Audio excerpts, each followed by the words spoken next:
خدا چاہتا ہے کہ پاک ہو جیسے کہ میں پاک ہوں.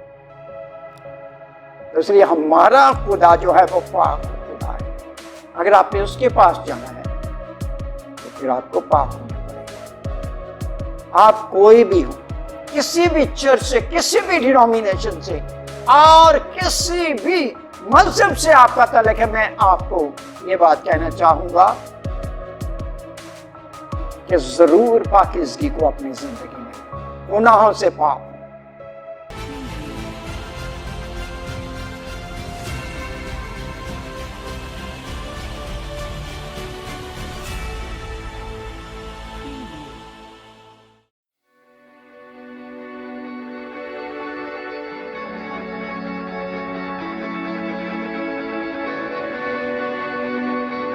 خدا باپ, خدا بیٹے, خدا روح القدس کے نام سے آمین.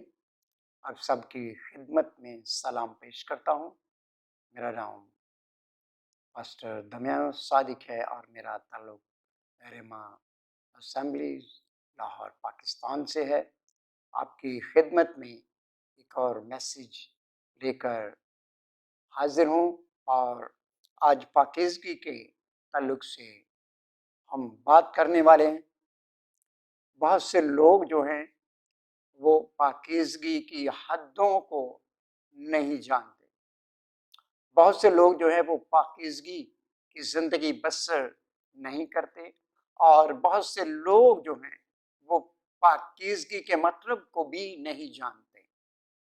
تو اس لیے میں آج بڑی سچائی, عالمی اور فروتنی کے ساتھ آپ کے ساتھ خدا کے زندہ کلام میں سے کچھ شیئر کرنا چاہتا ہوں. توجہ فرمائیے گا. آئیں خدا کے زندہ کلام میں سے مدد لیتے ہیں. میرے ساتھ مل کر آپ دیکھ سکتے ہیں عبرانیوں کا خط ہے اور اس کا 12واں باب ہے, اور 12ویں باب کی 14ویں آیت سے میں آپ کے لیے پڑھوں گا. خدا کے زندہ کلام میں یوں لکھا ہے, سب کے ساتھ میل ملاپ رکھنے اور اس پاکیزگی کے طالب رہو جس کے بغیر کوئی خدا کو نہ دیکھے گا. غور سے دیکھتے رہو کہ کوئی شخص خدا کے فضل سے محروم نہ رہ جائے. پاک کلام کے پڑھے اور سنے جانے پر خدا کی خاص برکت ہو.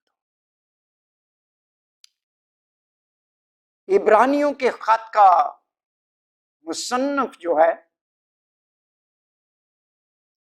وہ اس بات کو ہمارے سامنے رکھتا ہے اور ہمیں وہ بتاتا ہے اس پاکیزگی کے طالب رہو جس کے بغیر کوئی خدا کو نہ دیکھے گا. یعنی اس کا مطلب ہے کہ اگر ہم نے خدا کو دیکھنا ہے, اگر ہم نے آسمان پر جانا ہے, اگر ہم نے ابدی زندگی پانی ہے, تو ہمیں پاک ہونے کی ضرورت ہے. ہماری زندگی کو پاکیزہ ہونے کی ضرورت ہے. ہماری زندگی کو یہاں پر بھی پاکیزہ ہونے کی ضرورت ہے. جب آپ چرچ جاتے ہیں, جب آپ گرجا گھر جاتے ہیں, تو آپ کو پاک ہونے کی ضرورت ہے, کیونکہ گرجا گھر میں آپ کیا کرنے جاتے ہیں؟ گرجا گھر میں آپ خدا سے ملنے جاتے ہیں, گرجا گھر میں آپ خدا سے ملاقات کرنے کے لیے جاتے ہیں. لیکن اگر آپ گناہ کے ساتھ چلے جاتے ہیں, ناپاکی کی حالت میں چلے جاتے ہیں, تو پھر آپ خدا سے مل نہیں سکتے. خدا آپ کو پسند نہیں کرے گا. میں یہاں پر جسمانی پاکیزگی کی بات نہیں کر رہا. بہت سے لوگ جو ہیں وہ جسمانی پاکیزگی کا بہت خیال رکھتے ہیں کہ محض جسم کو پاک رکھنا، کپڑے پاک ہوں، نہائے ہوئے ہوں، تو اس کو لوگ جو ہے پاکیزگی سمجھتے کہ میں پاک ہوں. میں یہاں پر یہ بات نہیں کر رہا، میں یہاں پر روحانی پاکیزگی کی بات کر رہا ہوں. ہمارا اندر جو ہے، ہمارا باطن جو ہے وہ پاک ہو. جب ہمارا اندر پاک ہوگا، جب ہمارا باطن پاک ہوگا، تو باہر سے اگر ہم صاف نہ بھی ہوں گے تو اتنا بڑا مسئلہ نہیں ہے. زیادہ جو بات خدا کا کلام جو ہے وہ ہمیں بتاتا ہے وہ روحانی، ہمارے باطن کی پاکیزگی کی ہے. ہمیں اندر سے پاک ہونا چاہیے. پرانا عہد نامہ جو کہ ظاہری پاکیزگی کی بات کرتا ہے، جب خدا جو ہے وہ کائنوں کو حکم دیتا کہ تھا کہ ان کا لباس جو ہے وہ پاک ہونا چاہیے، ان کو نہا کر آنا چاہیے، اور ان کی جسمانی جو پاکیزگی ہے وہ ضرور ہونی چاہیے، ورنہ ان کی ناپاکی کی وجہ سے ان کی ہیکل کے اندر یا پاک ترین مقام کے اندر موت ہو سکتی تھی. خدا کے کلام میں پہلا پطرس اور اس کے پہلے باب کی 16ویں آیت جو کہ بہت ہی ضروری اور خوبصورت آیت ہے، لکھا ہے تم پاک ہو اس لیے کہ میں پاک. اس کا کیا مطلب ہے؟ پاک ہو کہ میں پاک ہوں. اگر آپ خدا کے فرزند ہیں تو پھر خدا آپ سے مخاطب ہے، خدا مجھ سے مخاطب ہے، اور خدا مجھ سے کہہ رہے ہیں میں پاک ہوں. تو اگر تو میرے پاس آنا چاہتا ہے، اگر تجھے میرے پاس آنا ہے، تو پھر تجھے بھی میرے جیسا بننا ہے، پاک ہونا ہے، خدا جیسا ہونا ہے. تب میل ہو سکے گا، تب خدا سے ملاقات ہو جائے گی، ورنہ دور دور ہی رہیں گے. خدا قبول نہیں کرے گا کیونکہ وہ پاکیزہ ہے، کیونکہ وہ پاک ہے، بلکہ اس جیسا کوئی بھی پاک نہیں. اور گناہ کی وجہ سے، انسان کے گناہ کی وجہ سے اور زمین کی ناپاکی کی وجہ سے اس نے اپنا مسکن جو ہے اس زمین سے لاکھوں اور کروڑوں میل جو ہے وہ دور بنا رکھا ہے. اور اس نے سینا کے بیابان میں بنی اسرائیل سے کہا تھا کہ میں تمہارے درمیان ہو کر نہیں چل سکتا، میں تمہارے درمیان ہو کر نہیں چلوں گا، ایسا نہ ہو کہ میں تمہیں فنا کر دوں. کیوں؟ کیونکہ خدا تو پاک تھا، لیکن وہ جو گروہ تھا وہ پاک نہیں تھا. تو جب بنی اسرائیل جو تھے، خدا پہاڑ پر آگ میں ظاہر ہوا، تو خدا کے کلام میں لکھا ہوا ہے کہ پہاڑ سے اور دھواں نکلتا تھا، اور سارا پہاڑ جو تھا وہ کانپتا تھا، اور اس میں سے گرجیں اور آوازیں آتی تھیں، اور بنی اسرائیل جو تھے وہ دیکھ کر ڈرتے تھے. اور خدا نے موسیٰ سے کہا تھا کہ لوگوں سے کہے کہ کوئی نزدیک نہ آئے اور کوئی پہاڑ کو نہ چھوئے، ایسا نہ ہو کہ لوگ ہلاکت سے ہلاک ہوں اور مر جائیں. وجہ کیا تھی؟ وہ جسم کی حالت میں تھے، وہ ناپاکی کی حالت میں تھے، اور وہ خدا کے پاس نہیں آ سکتے تھے، بلکہ وہ پہاڑ کو بھی ٹچ نہیں کر سکتے تھے، وہ پہاڑ کو بھی نہیں چھو سکتے تھے، کیونکہ وہ پاک نہیں تھے۔ عزا نے بھی جب پاک صندوق کو چھونے کی کوشش کی، حالانکہ اس کا ارادہ غلط نہیں تھا، اس کا ارادہ ٹھیک تھا کہ بیلوں نے لاتیں ماری اور گاڑی کے اوپر جو خدا کا عہد کا صندوق رکھا ہوا تھا وہ ہلنا شروع کیا، اور اس نے اس کو تھامنے کی کوشش کی کہ کہیں گر نہ جائے، لیکن جب اس نے ہاتھ لگا کر چھوا تو اس کی موت ہو گئی۔ وجہ کیا تھی؟ وجہ یہی جسمانیت تھی، وجہ یہی ناپاکی تھی۔ تو میرے عزیزو، خدا کسی کی موت نہیں چاہتا، خدا نہیں چاہتا کہ یہ ہلاک ہو، لیکن خدا بتا رہا ہے کہ میں پاک ہوں، اس لیے میرے پاس آنے کے لیے تمہیں پاک ہونے کی ضرورت ہے۔ اور میرے عزیزو، میں آپ کو یہ بات بتانا چاہتا ہوں کہ ہم ناپاک کیسے ہو جاتے ہیں۔ ناپاک کیا ہوتا ہے؟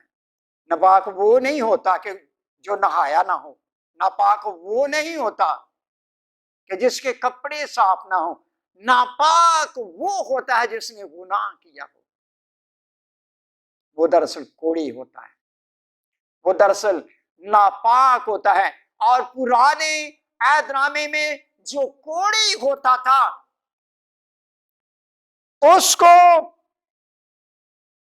ناپاک ناپاک اور ناپاک کہنا پڑتا تھا، اور اس کو لشکر گاہ سے باہر رہنا پڑتا تھا، اس کو کوڑی کو شہر سے باہر رہنا پڑتا تھا۔ اس نے اپنا اوپر والا جو ہونٹ ہے اس کو ڈانک کر رکھنا ہوتا تھا، کیونکہ اس کو کوڑ کا مرض ہوتا تھا، اور کوڑ کا مرض جو ہے یہ ناپاکی کی علامت ہوتا تھا، اور وہ لوگوں کے درمیان نہیں رہ سکتا تھا، وہ ہیکل میں بھی نہیں جا سکتا تھا، وہ خدا کے پاس بھی نہیں جا سکتا تھا، کیونکہ وہ ناپاک ہوتا تھا۔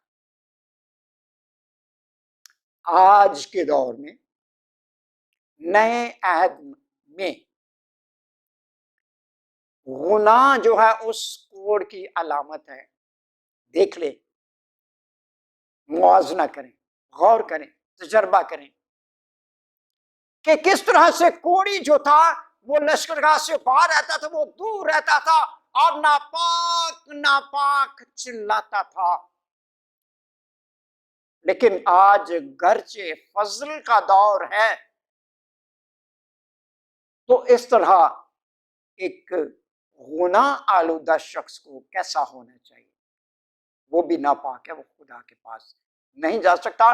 اور یہ جو خدا کا قانون ہے کہ تم پاک ہو کیونکہ میں پاک ہوں، یہ پرانے عہد نامے میں بھی اور آج بھی یہ سیم ہی ہے۔ یہ جو اصول ہے یہ تبدیل نہیں ہوا۔ تو میرے عزیزو، میں آج یہ میسج، یہ خدا کا کلام کیوں آپ کے سامنے پیش کر رہا ہوں، کیوں آپ کو بتا رہا ہوں؟ اس لیے کہ آپ کا خدا کے ساتھ میل ہو جائے۔ اکثر لوگ جو ہیں وہ چرچ جاتے ہیں لیکن ان کو یہ نہیں پتا ہوتا کہ وہ پاک ہیں کہ ناپاک ہیں۔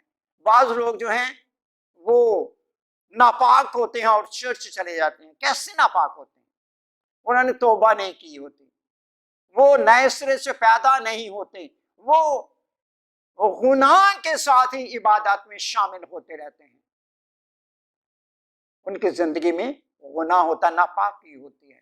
تو خدا اس طرح کے لوگوں کو قبول نہیں کرتا۔ اگر آپ چاہتے ہیں کہ آپ کی خدا کے ساتھ ون ٹو ون ملاقات ہو، خدا کے ساتھ آپ کا انکاؤنٹر ہو، خدا کے ساتھ آپ کی ملاقات ہو، آپ کی دعائیں سنی جائیں، اور خدا کہ آپ فرزند کہلائیں، خدا کے آپ بیٹے اور بیٹیاں ہوں، اور آپ کی زندگی میں یسوع ہو، آپ کی زندگی میں برکت ہو، تو پھر ناپاکی کو اپنی زندگی میں سے دور کریں، یعنی گناہ کو جو ہمیں ناپاک کرتا ہے۔ گناہ کیا کرتا ہے؟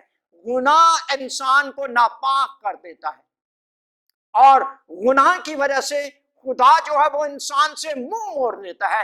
جیسے عدن میں گناہ ہو گیا، اس سے پہلے خدا جو تھا وہ آدم اور حوا سے ملتا تھا، ان سے ملاقات کرتا تھا، لیکن جس دن انہوں نے گناہ کر دیا، خدا نے منہ موڑ لیا، ان کو باغ عدن میں سے نکال دیا گیا، وہ خدا سے جدا ہو گئے، وہ خدا سے علیحدہ ہو گئے۔ اس وقت تک جب تک یسوع مسیح نے آ کر کفارہ نہ دے دیا، جب کفارہ دیا گیا، جب گناہ کے لیے کفارہ دیا گیا، قربانی دی گئی، اور لہو بہایا گیا، تو پھر آدم کا اور اس کی نسل کا خدا کے ساتھ میل ہوا، کیونکہ یسوع مسیح کا خون جو ہے وہ ہمیں دھوتا اور پاک کرتا ہے۔ پرانے عہد نامے میں بھی تمام چیزیں جو تھیں وہ خون سے پاک کی جاتی تھی، خون کے وسیلے سے پاکیزگی حاصل ہوتی تھی۔ اور ہم عبرانیوں کے خط اور اس کے نامے باب کی 12ویں آیت میں اس بات کو پڑھتی ہیں کہ سب چیزیں جو ہیں وہ خون سے پاک کی جاتی تھی، اور یہ خون جو تھا یہ مسیح کے خون کا نشان تھا۔ اور یہ کیا نشان تھا؟ اور یہ اس طرح کا نشان تھا کہ ایک دن یسوع مسیح کا خون جو ہے وہ تمام چیزوں کو پاک کرے گا، ہماری زندگیوں کو پاک کرے گا، ہم پاکیزہ ہو جائیں گے۔ تو اس لیے نئے عہد نامے میں یسوع کا خون جو ہے وہ ہمیں پاک کرتا ہے، یسوع کا خون جو ہے وہ ہمیں گناہوں سے دھو دیتا ہے، یسوع کے لہو سے ہم پاک ہو جاتے ہیں، یسوع کا لہو جو ہے وہ ہمیں دھو کر پاکیزہ بنا دیتا ہے۔ کوئی صابن، کوئی صرف جو ہے وہ ہمیں پاک نہیں کر سکتا، فقط یسوع کا خون ہے جس سے ہمارے گناہ جو ہیں وہ دھوئے جاتے ہیں۔ کیونکہ پہلا یوحنا اس کا پہلا باب اس کی 7ویں آیت میں یہ بات لکھی ہوئی ہے، اور اس کے بیٹے یسوع کا خون ہمیں تمام گناہوں سے پاک کرتا ہے۔ یسوع کا لہو ہے جو ہمیں سارے گناہوں سے کیا کرتا ہے؟ پاک کرتا ہے۔ یسوع کے لہو سے ہم پاک ہوتے ہیں، ورنہ ہم پاک نہیں ہو سکتے۔ کوئی بھی شخص جتنا مرضی نہا لے، جتنا مرضی جو ہے وہ خوشبوئیں اپنے اوپر لگا لے، کوئی شخص جتنا مرضی اپنے آپ کو پانی کے اندر رکھے، وہ گولے، کوئی ڈٹرجنٹ استعمال کرے، وہ پاک نہیں ہو سکتا۔ وہ صرف اور صرف یسوع کے لہو سے پاک ہوگا۔ آپ جتنے مرضی دعائیں کر لیں، آپ جتنے مرضی روزے رکھ لیں، آپ جتنا مرضی نیک اعمال کر لیں، اچھے کام کر لیں، آپ پاک نہیں ہو سکتے جب تک آپ یسوع کے لہو کو اپنے اوپر نہیں لیں گے۔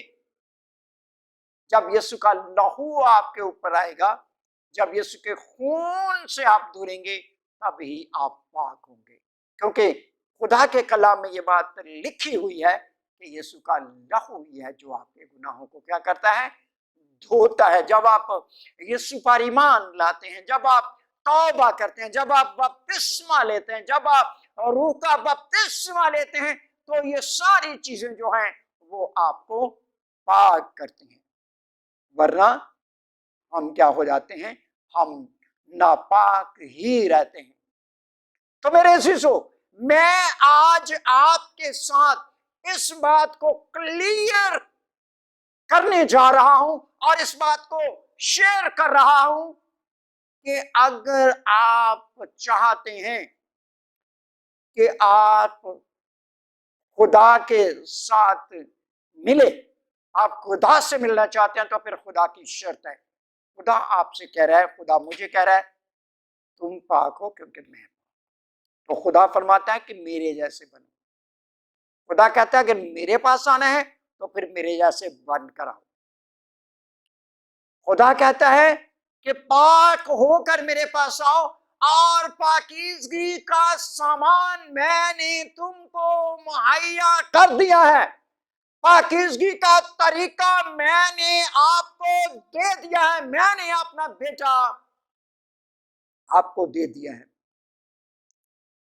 اور میرے بیٹے پر ایمان لا کر اس کے خون سے دھل کر پاک ہو کر تم میرے پاس آ سکتے ہو۔ تو جتنے بھی خداوند کے زندہ کلام کو سن رہے ہیں، میں ان سارے بھائیوں اور بہنوں سے یہی بات کہنا چاہتا ہوں، اپنی زندگی پر غور کریں۔ Are you holy? کیا آپ پاک ہیں؟ اکثر لوگ جو ہیں وہ اکثر کہتے رہتے ہیں کہ میں تو گناہ گار ہوں۔ میرے عزیزو، یاد رکھیں، اگر آپ گناہ گار ہیں تو آپ کی زندگی میں گناہ ہے، اور آپ کی زندگی میں اگر گناہ ہے تو پھر آپ ناپاک ہیں، اور اگر آپ ناپاک ہیں تو پھر آپ خدا سے دور ہیں، خدا کے پاس نہیں جا سکتے۔ جب تک آپ پاک نہیں ہوں گے، جب تک آپ توبہ نہیں کریں گے، سچائی کے ساتھ اپنی زندگی خداوند کو نہیں دیں گے، آپ ناپاک ہی رہیں گے، کبھی پاک نہیں ہوں گے۔ لیکن جس دن آپ توبہ کریں گے، جس دن آپ اپنی زندگی خدا کو دے دیں گے، آپ یسوع کے لہو سے دھل جائیں گے، کیونکہ یسوع کا لہو اسی دن آپ پر آئے گا جس دن آپ توبہ کریں گے، جس دن آپ اپنی زندگی خدا کو دیں گے، ورنہ یسوع کا خون آپ کی زندگی میں نہیں آئے گا، یسوع کا لہو آپ پر کبھی بھی نہیں آئے گا، وہ آپ کو کبھی بھی نہیں دھوئے گا، اور آپ ناپاک ہی رہیں گے۔ اس طرح پھر آپ ہمیشہ خدا سے دور ہی رہیں گے۔ اور پھر اگر آپ نے اپنی زندگی میں توبہ نہ کی، پاک نہ ہوئے، تو پھر اسی گناہ کی وجہ سے آپ جہنم میں چلے جائیں گے، جو ہمیشہ کے لیے جدائی ہے، کیونکہ آپ نے اپنی زمینی زندگی میں آپ نے غور نہ کیا اور آپ پاک نہ ہوئے۔ اس لیے میرے عزیزو، یہ خدا کا بلاوا ہے۔ خدا چاہتا ہے کہ پاک ہو جیسے کہ میں پاک ہوں۔ تو اس لیے ہمارا خدا جو ہے وہ پاک خدا ہے۔ اگر آپ نے اس کے پاس جانا ہے تو پھر آپ کو پاک ہونا پڑے گا۔ آپ کوئی بھی ہوں، کسی بھی چرچ سے، کسی بھی ڈینومینیشن سے، اور کسی بھی مذہب سے آپ کا تعلق ہے، میں آپ کو یہ بات کہنا چاہوں گا کہ ضرور پاکیزگی کو اپنی زندگی میں لیں، گناہوں سے پاک ہوں۔ اور گناہوں سے پاک ہونے کا طریقہ میں نے آپ کو بتا دیا ہے کہ یسوع کا لہو بھی ہے جو آپ کو کیا کرے گا؟ پاک کرے گا۔ عبرانیوں کے خط کے 9ویں باب میں